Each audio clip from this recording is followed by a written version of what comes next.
Errors in Schopenhauer's Views on the Problem of Evil. By John Vespasian. Did Arthur Schopenhauer, 1788 to 1860, provide a waterproof answer to problem of evil? No, he didn't. He got it right in part, but failed to answer the complete question. In his essay, Two Fundamental Problems in Ethics, 1843, Schopenhauer rated evil and suffering as natural, that is, as the predictable outcome of the unimpeded will, life force. Only when human beings take action, they can avert the negative influence of the will and counteract evil. Schopenhauer based his analysis of evil on his theory of the will.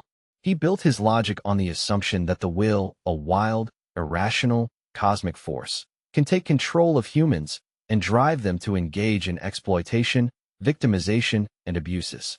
However, there is a problem with Schopenhauer's reasoning on the problem of evil.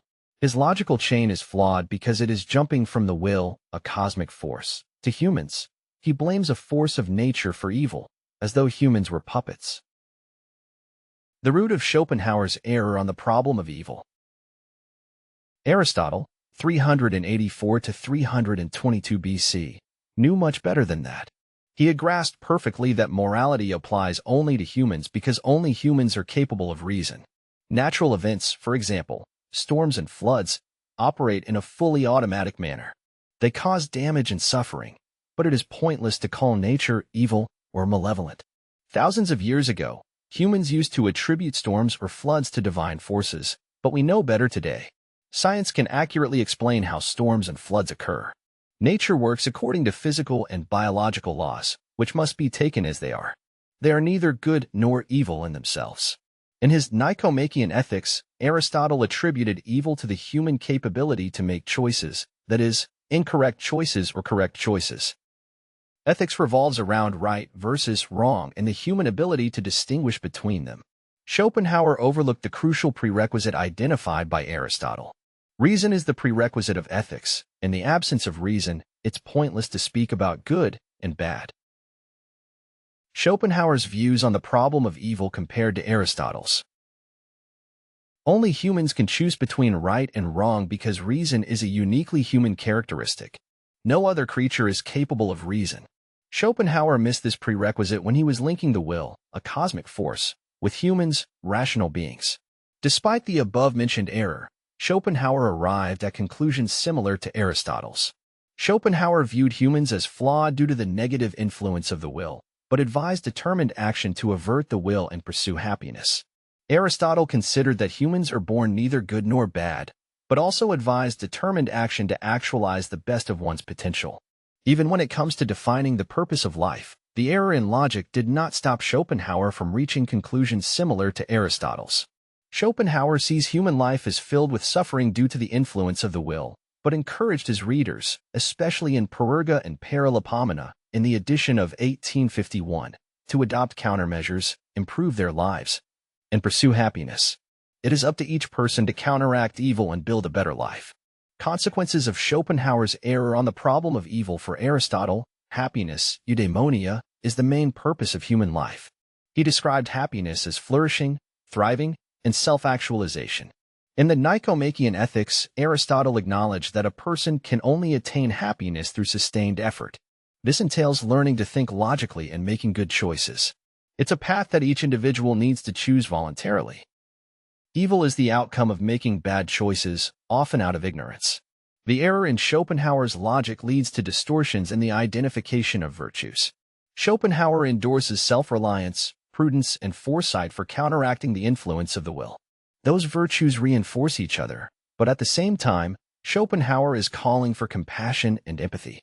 Aristotle would have been puzzled to see compassion and empathy included in Schopenhauer's ethical recommendations. He would have pointed out that compassion and empathy aren't consistent with self-reliance, prudence, and foresight. He would have rated compassion and empathy as too weak to fight evil. Self-awareness and Schopenhauer's views on the problem of evil. Both Schopenhauer and Aristotle favored self-awareness. I must point out, however, that their reasoning was different. For Schopenhauer, self-awareness enables human beings to perceive the negative influence of the will and realize that they need to take action. Self-awareness is the first step in ethical awakening. For Aristotle, self-awareness means presence of mind, That's the characteristic that sets humans apart from other creatures. I define self-awareness as the willingness to use reason instead of getting carried out by emotions. In the Nicomachean Ethics, Aristotle linked evil not only to ignorance, but also to lack of self-awareness. He is referring to the lack of willingness to use reason. When humans omit to use their reasoning ability, they aren't behaving fully human. Balance and Schopenhauer's views on the problem of evil. In contrast to Aristotle, Schopenhauer never linked morality to balance and evil to imbalance. Aristotle placed the virtue of generosity between the vices of recklessness and avarice. He is defining virtue as a good balance between evil extremes. Schopenhauer didn't call for balance because he took chaos and imbalance for granted. The will, life force, is irrational, wild, and eternal, he argued. Evil is the foreseeable outcome of the will, when left to operate freely. According to Schopenhauer, there is no balance to be reset.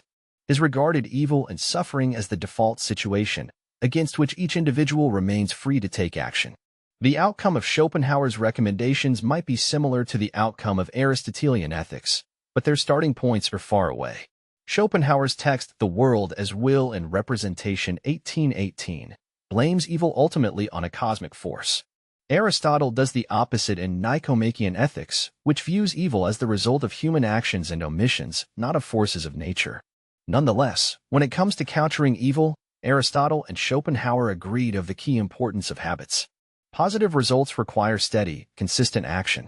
Haphazard, occasional beneficial actions are insufficient to counter sustained passivity or timidity. Those are choices that each person needs to make. If you are interested in applying rational ideas to addressing today's problems, I recommend you my book, Sequentiality: The Amazing Power of Finding the Right Sequence of Steps. For more information, go to johnvespasian.com.